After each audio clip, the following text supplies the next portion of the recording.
memaparkan materi terkait sifat aljabar bilangan real dan sifat urutan bilangan real. Sebelum itu, perkenalkan, nama saya Eva Yuliana dengan NPM terakhir 6009. Saya Rizky Salsabila dengan NPM terakhir 6094. Saya Nala Fauzia dengan NPM terakhir 6078. Saya Aina Terapi dengan NPM terakhir 6080. Saya Rahmat Jalfiati dengan NPM terakhir 6087. Selamat menyaksikan.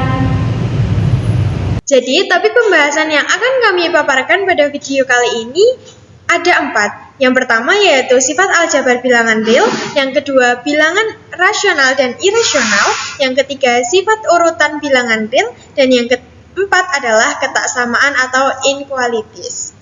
Teman-teman, kita masuk ke topik pembahasan yang pertama, yaitu sifat aljabar bilangan real. Pada himpunan bilangan real R terdapat 2 operasi biner. Jadi operasi biner ini adalah operasi yang melibatkan 2 himpunan yang dituliskan dengan tanda tambah dan tanda titik. Secara berturut-turut disebut sebagai penjumlahan dan perkalian. Kedua operasi ini memenuhi sifat-sifat sebagai berikut. Teman-teman perhatikan, kita mempunyai 4 sifat.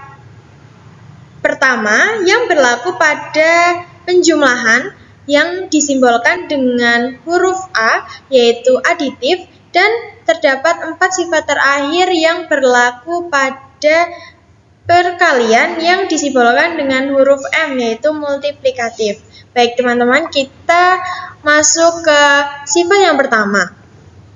A ditambah B sama dengan B ditambah A untuk semua A, B anggota bilangan real.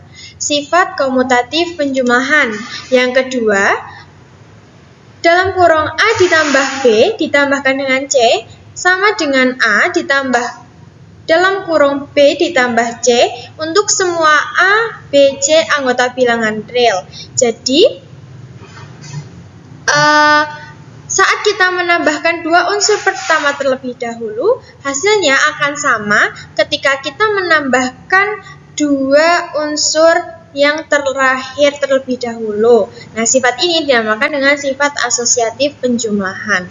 Untuk sifat yang ketiga, terdapat unsur 0 anggota bilangan real sedemikian sehingga A ditambah 0 sama dengan 0 ditambah A sama dengan A untuk semua A anggota bilangan real. Jadi, unsur ini disebut juga sebagai unsur identitas penjumlahan. Karena adanya unsur identitas penjumlahan ini mengakibatkan muncul definisi atau sifat yang keempat, yaitu untuk setiap A anggota R terdapat negatif A anggota R sedemikian hingga A ditambah dengan negatif A sama dengan negatif A ditambah A sama dengan 0.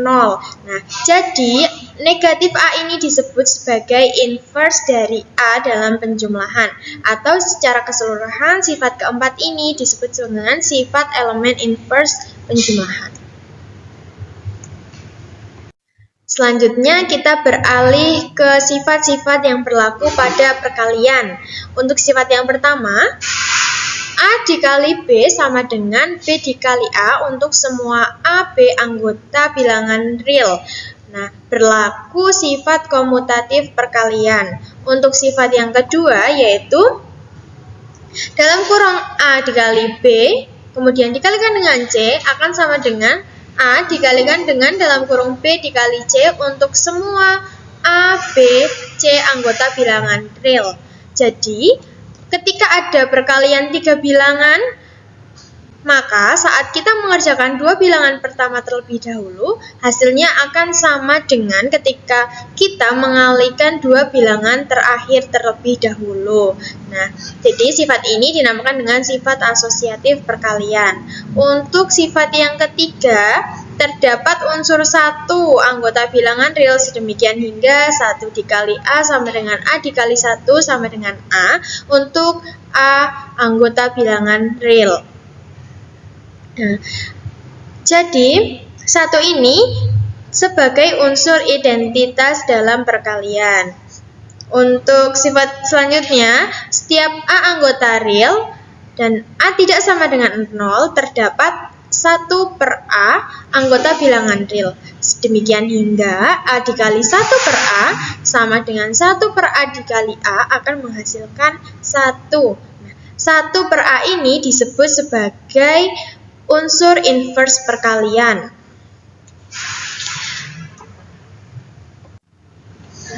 Kemudian, sifat yang terakhir adalah sifat distributif yang menggabungkan penjumlahan dan perkalian. Sifatnya yaitu A dikalikan dengan B plus C sama dengan A dikali B plus A dikalikan dengan C. Dan B ditambah C dikalikan dengan A sama dengan B dikali A plus C dikali A untuk semua A, B, C anggota bilangan real. Yaitu sifat distributif perkalian terhadap penjumlahan. Setelah kita mempunyai definisi sifat-sifat aljabar pada bilangan real, kita dapat menurunkan teorema dari definisi-definisi tersebut. Teorema yang pertama yaitu teorema 1.1.1. Pada teorema ini memiliki dua bagian, yaitu yang pertama, jika Z dan A unsur di R sehingga Z plus A sama dengan A, maka Z sama dengan 0. Untuk bagian yang kedua, jika U dan B tidak sama dengan 0 unsur di R sehingga U dikali B sama dengan B, maka U sama dengan 1. Untuk pembuktiannya, sebelum ke pembuktian, jadi teorema ini menjelaskan eksistensi dari 0 dan 1. Pada teorema pertama ini memastikan tidak akan ada bilangan lain yang akan menjadikan penjumlahan dua bilangan menghasilkan bilangan itu sendiri, dan untuk perkalian dua bilangan tidak akan menghasilkan bilangan itu sendiri. Nah, untuk pembuktiannya, bagian pertama Z ditambah A sama dengan A. Kedua ruas kita tambahkan dengan negatif A menjadi Z plus A plus negatif A sama dengan A plus negatif A. Nah, ini A ditambah negatif A menghasilkan 0. Jadi bentuknya Z plus 0 sama dengan 0. Sesuai dengan sifat A4 yaitu sifat elemen identitas penjumlahan, Z ditambah 0 hasilnya Z.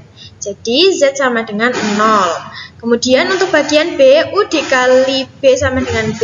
Karena B tidak sama dengan 0, maka terdapat 1 per B di R. Selanjutnya, kalikan kedua ruas dengan 1 per B. Nah, ini dikalikan dengan inversenya ya teman-teman. Bentuk U dikali B dikali dengan 1 per B sama dengan B dikali 1 per B. Ini kita sifat asosiatif. U dikali dengan B kali 1 per B sama dengan B dikali 1 per B. Nah, ini B dikalikan 1 per B atau B dikalikan dengan inversenya, itu akan saling inverse dan menghasilkan elemen identitas. Nah, elemen identitas pada perkalian itu adalah 1. Nah, jadi bentuknya menjadi 0 dikali 1 sama dengan 1. U dikali 1 menghasilkan U sama dengan 1. Jadi teorema 1.1.1 terbukti. Kemudian terdapat teorema 1.1.2.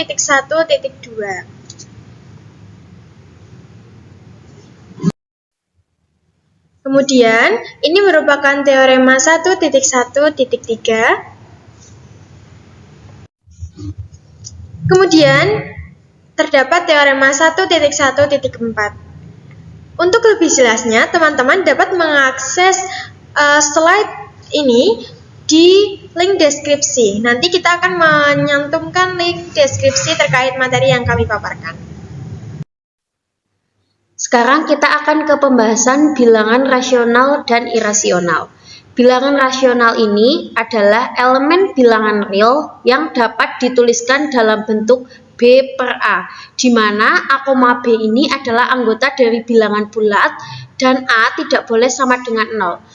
Bilangan rasional ini bisa kita lambangkan dengan Ki, yang kemudian bilangan irasional, di mana elemen bilangan real yang tidak dapat dituliskan dalam bentuk B per A, dengan A, B anggota bilangan bulat dan A tidak boleh sama dengan 0. Sehingga bukan elemen dari Ki.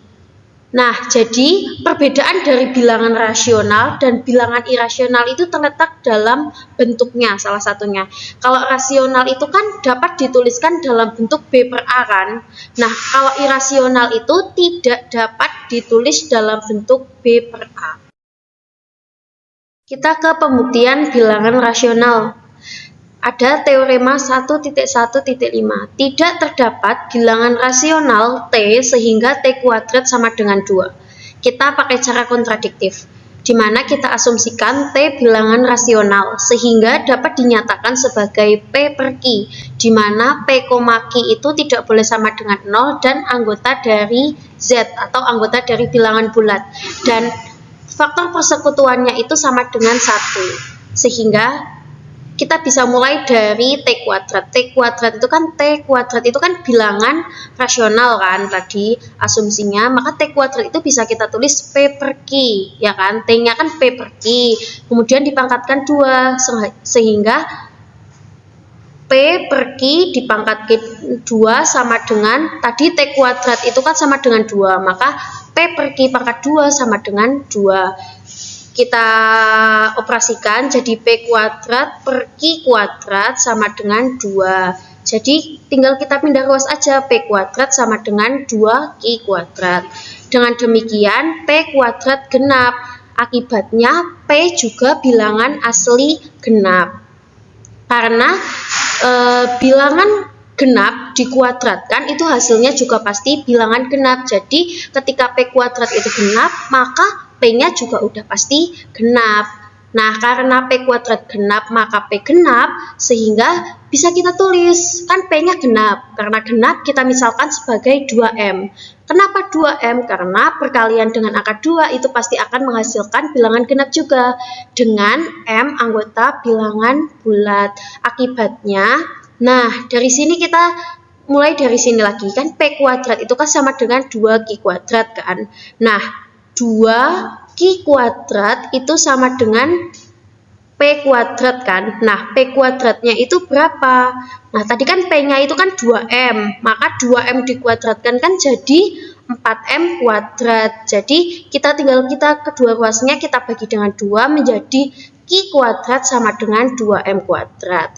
Sehingga Q kuadrat itu udah pasti genap karena perkalian dengan angka 2 pasti akan menghasilkan genap, maka Q juga udah pasti genap. Nah, karena P dan Q itu genap, maka faktor persekutuannya itu tidak mungkin 1 karena pasti itu akan lebih dari 1. Hal ini bertentangan dengan asumsi kita di awal jika faktor persekutuannya itu sama dengan 1.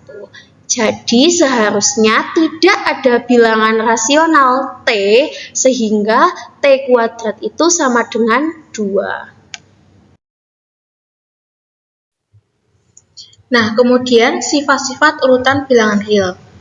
Nah, sifat urutan bilangan real ini mengikuti gagasan positivitas dan ketaksamaan antara dua bilangan real.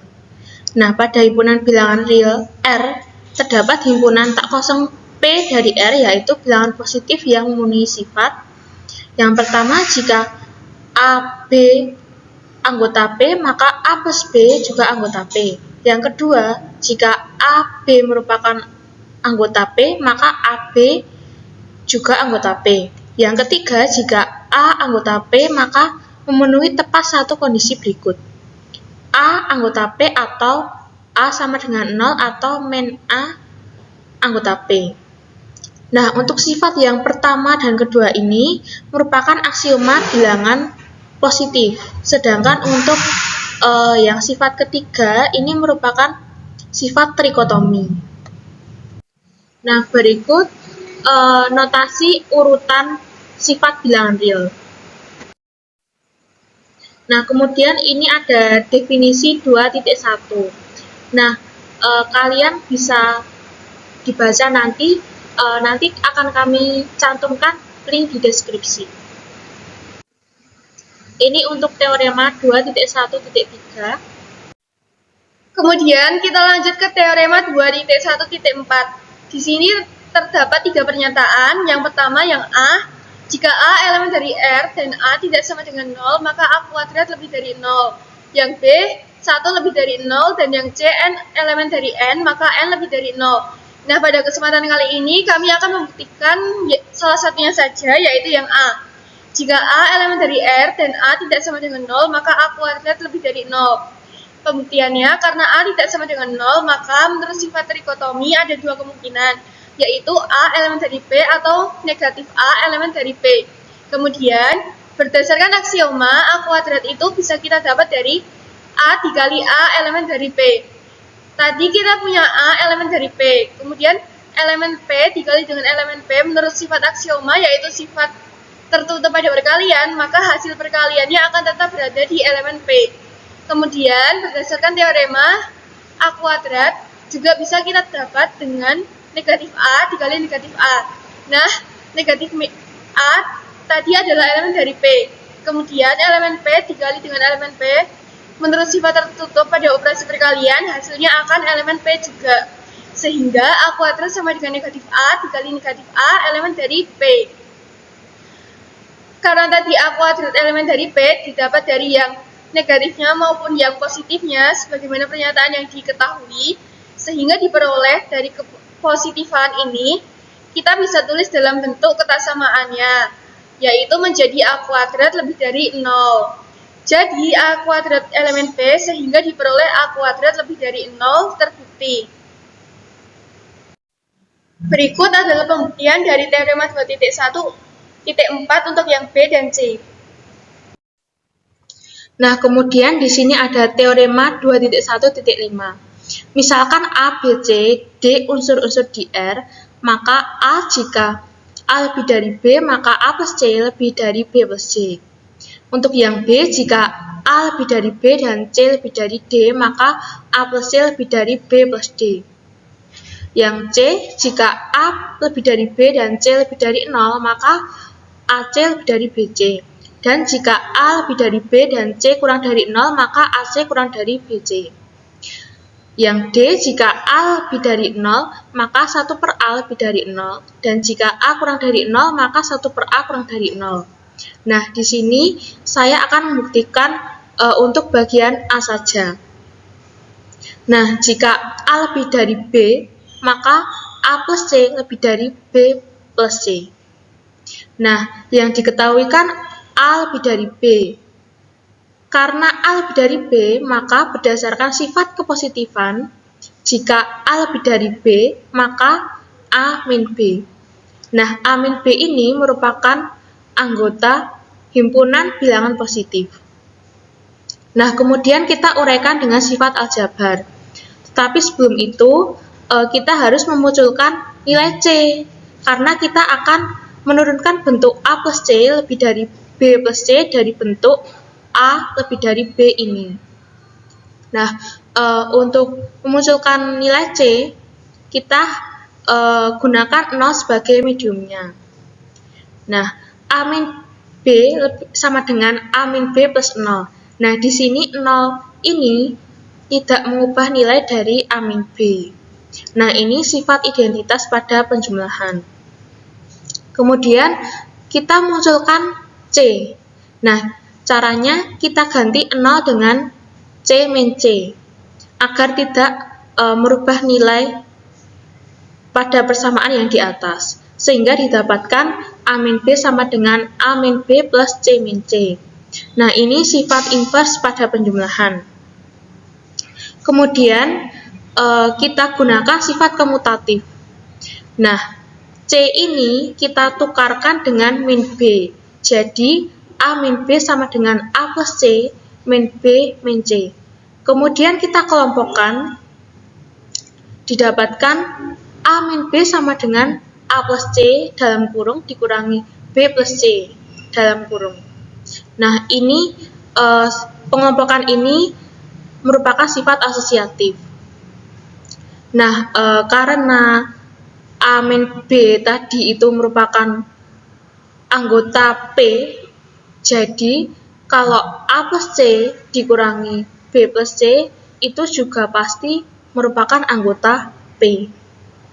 Nah, berdasarkan sifat kepositifan, jika A lebih dari B, kan tadi kan jadi A min B. Nah, kalau ini kan A plus C dalam kurung min B plus C di dalam kurung ini, berarti kan jadi A plus C lebih dari B plus C.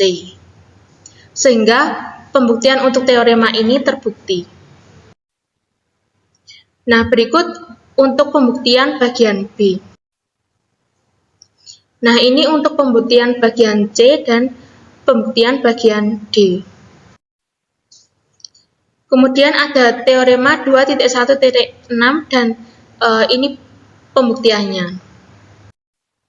Ini untuk teorema 2.1.7 dan pembuktiannya. Teorema 2.1.8 dan pembuktiannya. Kemudian ada teorema 2.1.9 dan pembuktiannya. Teorema 2.1.10 dan pembuktiannya. Nah, pembuktian teorema-teorema ini nanti bisa kalian baca di link yang kami taruh di deskripsi. Untuk selanjutnya yaitu ketaksamaan atau inequalities. Yang pertama ada teorema 1.2.11. Jika A lebih dari sama dengan 0 dan B lebih dari sama dengan 0, maka terdapat dua kasus. Yang pertama yaitu A kurang dari B, A pangkat 2 kurang dari B pangkat 2 menjadi akar A kurang dari akar B. Untuk yang kedua, A kurang dari sama dengan B, itu sama aja A pangkat 2 kurang dari B pangkat 2 menjadi akar A kurang dari sama dengan akar B. Selanjutnya, teorema 1.12 yaitu ketaksamaan Bernoulli yang berbunyi jika X lebih dari negatif 1, maka dalam kurung 1 ditambah X pangkat N lebih besar sama dengan 1 ditambah N X untuk semua N anggota bilangan asli. Nah, untuk pembuktiannya kita menggunakan induksi matematika. Yang pertama, untuk N sama dengan 1, maka 1 plus X dalam kurung pangkat N lebih dari sama dengan 1 plus NX. Kita substitusi nilai N sama dengan 1-nya menjadi 1 ditambah X lebih besar sama dengan 1 ditambah X.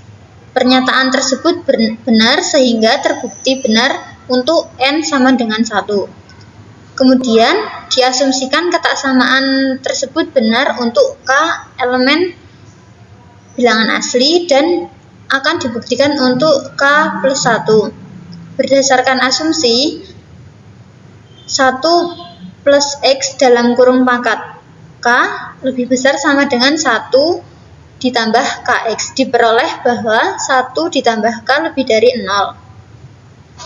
1 tambah X dalam kurung pangkat K plus 1 sama dengan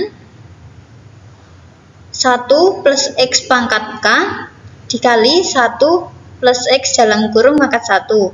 Didapatkan dalam kurung 1 ditambah KX tutup kurung dikali dalam kurung 1 ditambah X sama dengan 1 ditambah dalam kurung K plus 1 dikali X ditambah K X pangkat 2, sehingga didapat 1 ditambah dalam kurung K plus 1 dikali X, sehingga untuk kasus N sama dengan K plus 1 memenuhi ketaksamaan tersebut, sehingga terbukti untuk semua N anggota bilangan asli. Berikut ketaksamaan yang lain yaitu pada teorema 1.2.13 ketaksamaan Cauchy. Baik, kita pelatihan soal yang pertama yaitu jika A, B anggota bilangan real sehingga AA sama dengan BB, buktikan bahwa A sama dengan B atau A sama dengan min B. Di sini kita akan membuktikan bahwa A sama dengan B atau A sama dengan min B. Untuk melakukan pembuktiannya, kita dapat mulai dari pernyataan ini yaitu AA sama dengan BB. Kita tuliskan terlebih dahulu AA sama dengan BB.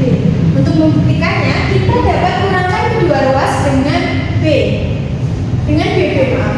Jadi, AA dikurangi BB sama dengan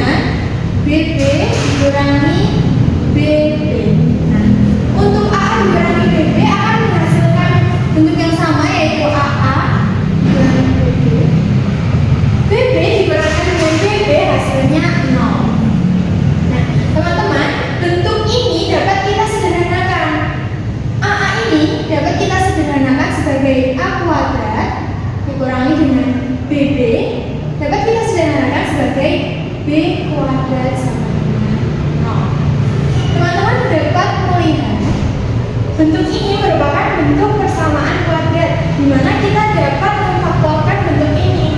Bentuk pemfaktorannya yaitu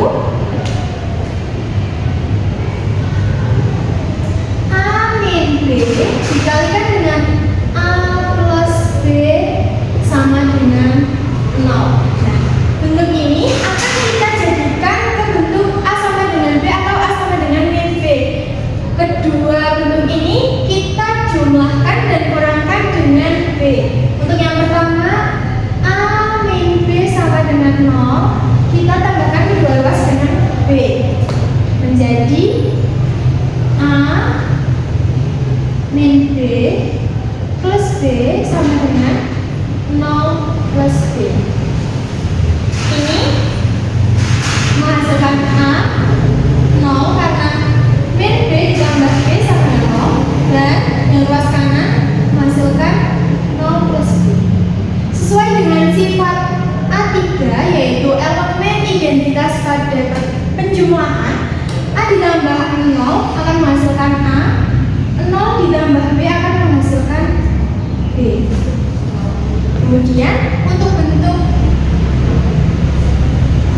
A plus B sama dengan 0, kita kurangkan kedua ruas dengan B, menjadikan A plus B min B sama dengan 0 min B.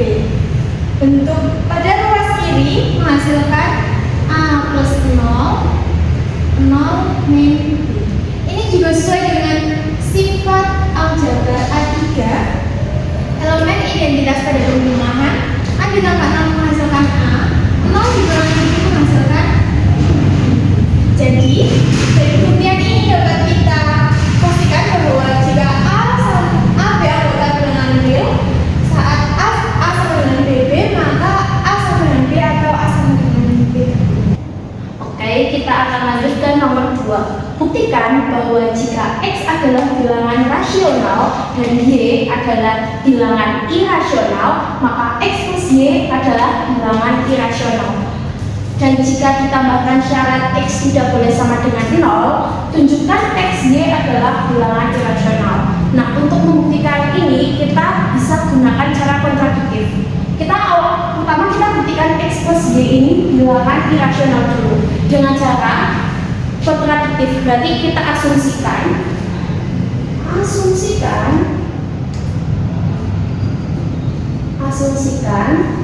X plus Y adalah anggota bilangan rasional, atau X plus Y ini adalah anggota dari Q, sehingga dapat kita tulis X plus Y ini sama dengan M per N. Kenapa dapat kita tulis M per N? Ingat, definisi rasional. Rasional itu bisa disimbolkan dengan atau bisa kita tuliskan dengan M per N, sehingga X plus Y ini sama dengan M per N, di mana M, N ini anggota dari bilangan bulat. Untuk M, N anggota bilangan bulat. Nah, dari sini kita tuliskan lagi X plus Y ini kan sama dengan M per N. Jadi X-nya ini bisa kita pindah luas ke sebelah kanan. Jadi Y sama dengan M per N dikurangi X. Dari soal kita tahu jika X adalah bilangan rasional, maka X ini bisa kita ganti dengan A per B, karena X adalah bilangan rasional. Dan ingat tadi, rasional itu bisa kita ganti dengan A per B, sehingga Y sama dengan, kita samakan dulu penyebutnya, NB kan, NB dibagi N berapa? B dikali M, jadi MB min NB dibagi B, MN dikali A, jadi NA. Nah, dari sini kita tahu MB min NA itu adalah bilangan bulat. Kenapa? Karena di awal kita tahu jika M, N ini anggota bilangan bulat. Jadi karena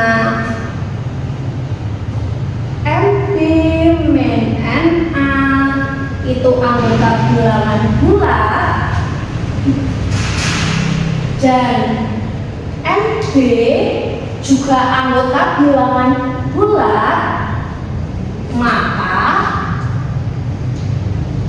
Y adalah anggota dari I atau Y itu adalah rasional. Nah, hal ini bertentangan dengan hipotesis. Hipotesis mengatakan jika Y adalah bilangan irasional. Jadi, seharusnya atau jadi haruslah X plus Y itu adalah bilangan irasional atau bukan anggota dari I. Jadi terbukti jika X plus Y itu adalah bilangan irasional atau bukan anggota dari I.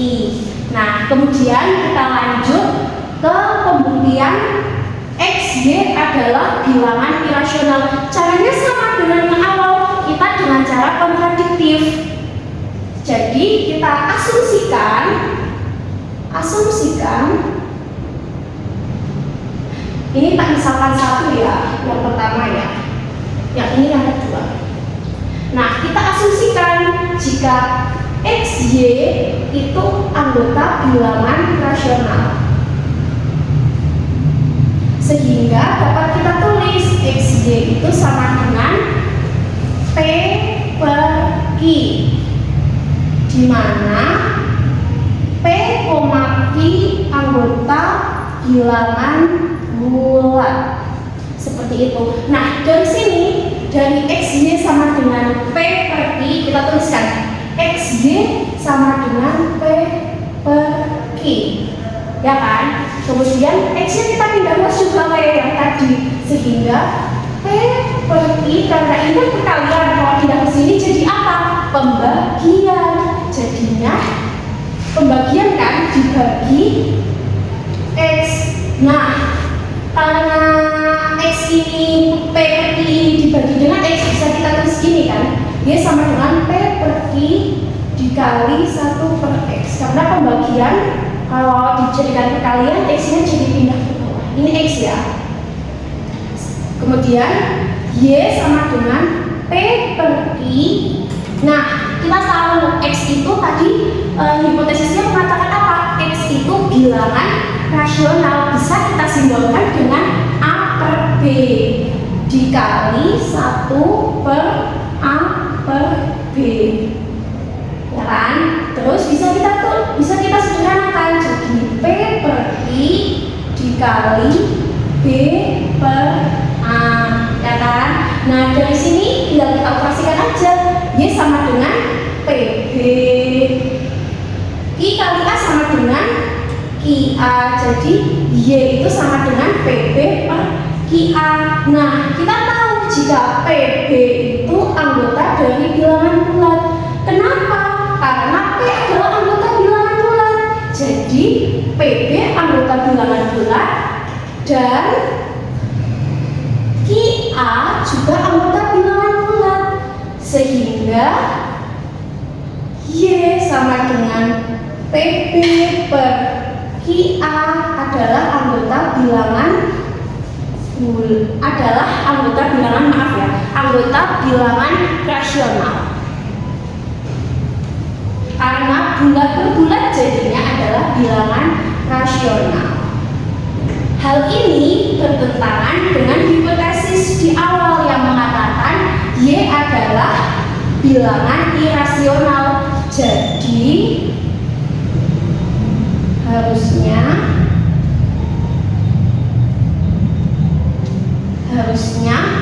XY adalah bilangan irasional atau XY bukan anggota dari rasional seperti ini. Kemudian untuk contoh soal nomor 3, buktikan bahwa tidak ada bilangan asli yang genap sekaligus ganjil. Nah, untuk penyelesaian dari soal ini kita gunakan konkretif dari pernyataan yang ada di soal. Pertama, kita asumsikan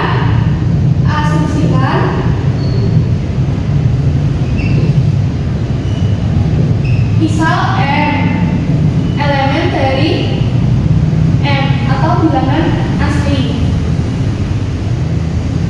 Nah, kemudian M ini ganjil sekaligus genap.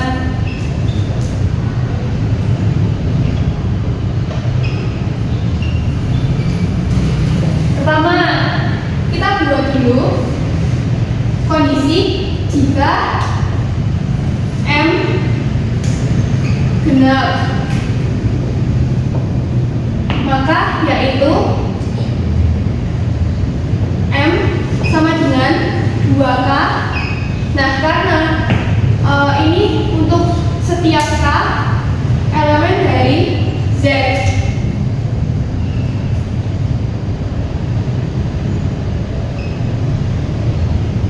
Nah, karena 2 dikali bilangan bulan, maka hasilnya akan selalu genap.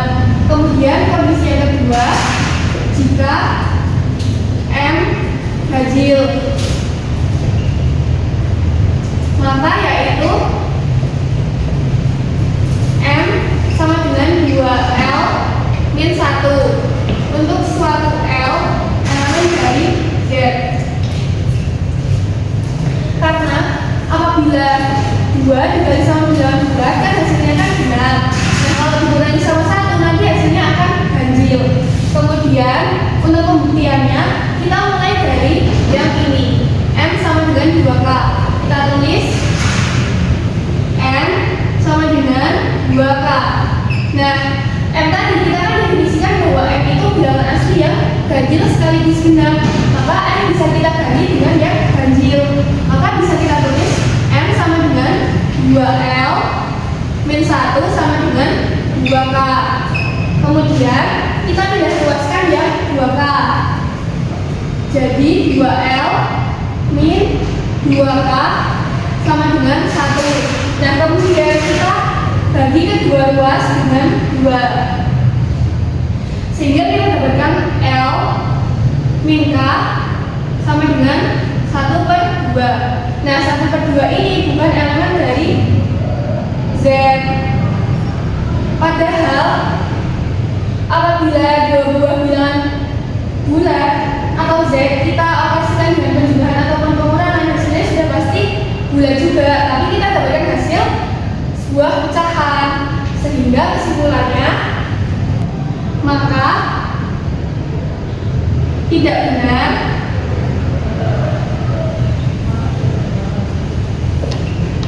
bahwa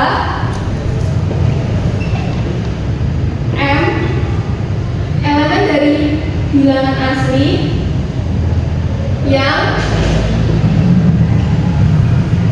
genap sekaligus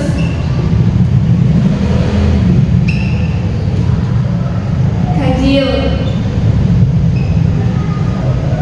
Jadi tidak ada bilangan asli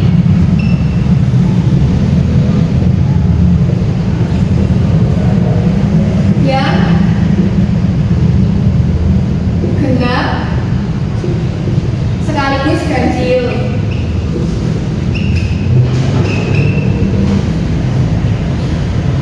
Jadi pernyataan tersebut terbukti.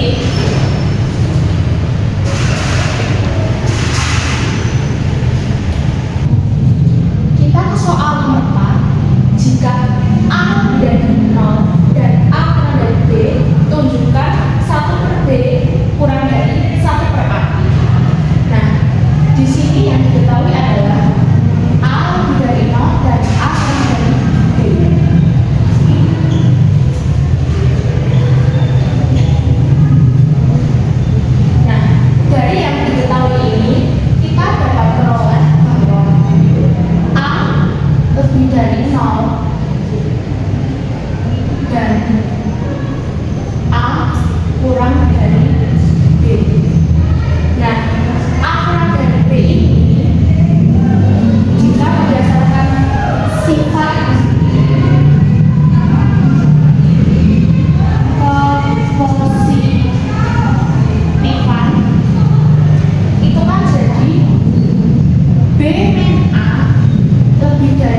B lebih dari A. Nah, B lebih dari A dan A kurang dari 0. Berarti kan otomatis B lebih dari 0. Nah, karena A lebih dari 0 dan B lebih dari 0, maka inversnya A itu kan 1 per A. Nah, berarti kan otomatis 1 per A juga lebih dari 0 karena A lebih dari 0. Nah, begitu juga yang B lebih dari 0, maka inversnya B itu kan 1 per B itu juga lebih dari 0. Nah, kemudian kita kalikan 1 per A kali 1 per B kan jadi 1 per AB. Nah, 1 per AB ini berarti otomatis juga lebih dari 0. Karena 1 per A lebih dari 0, 1 per B lebih dari 0, maka 1 per AB juga otomatis lebih dari 0. Nah, kenapa kita kalikan 1 per A dengan 1 per B? Karena untuk memunculkan bentuk ini 1 per B kurang dari 1 per A.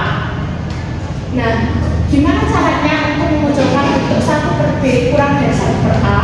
Nah, itu kita kalikan 1 per AB. Kita kalikan 1 per AB dengan B min A.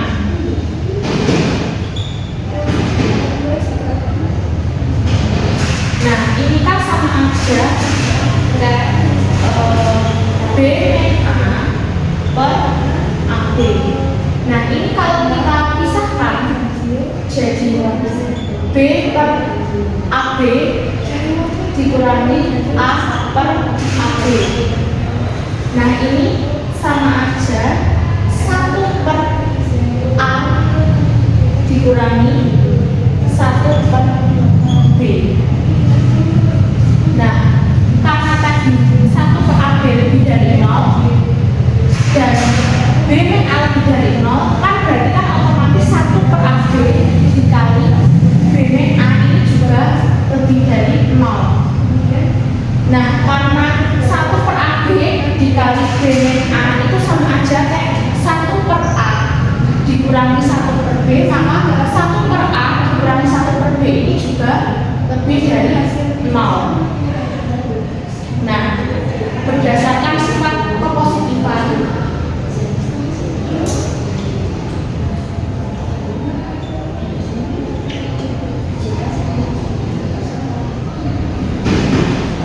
itu kan jadi 1 per A ini kalau 1 per B yang nanti kita luaskan jadi 1 per A lebih dari 1 per B. Nah, sedangkan yang diminta kurang dari, nah kita balik aja 1 per B kurang dari 1 per A.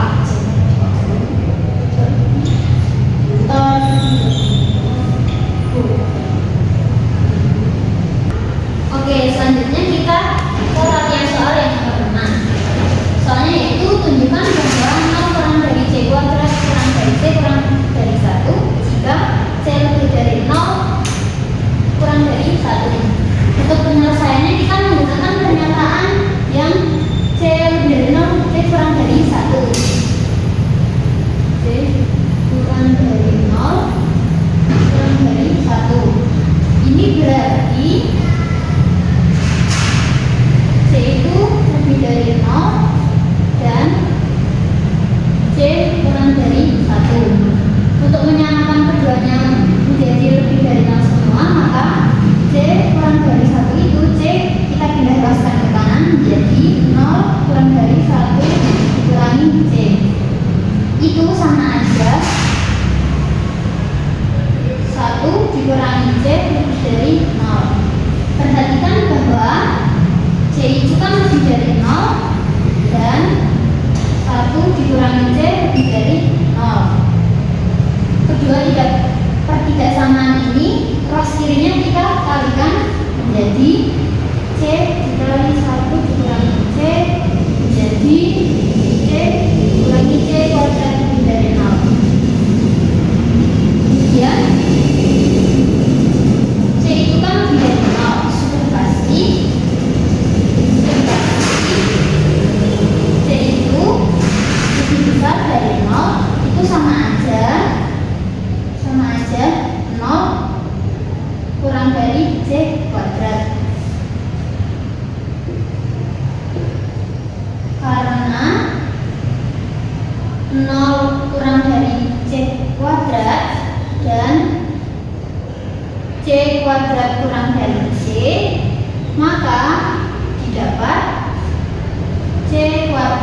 kurang dari 0 kurang dari C. Kemudian karena C kuadrat lebih dari 0 kurang dari C, maka C kuadrat lebih dari 0 kurang dari C, dan C itu kurang dari 1, maka didapat 0 kurang dari C kuadrat kurang dari C kurang dari 1. Sehingga terbukti bahwa C lebih dari 0 kurang dari 1 itu menunjukkan 0 kurang dari C kuadrat kurang dari C kurang dari 1. Sekian pemaparan materi dari kelompok kami. Kurang lebihnya kami mohon maaf. Kami akhiri. Wassalamualaikum warahmatullahi wabarakatuh. Sampai jumpa di video selanjutnya.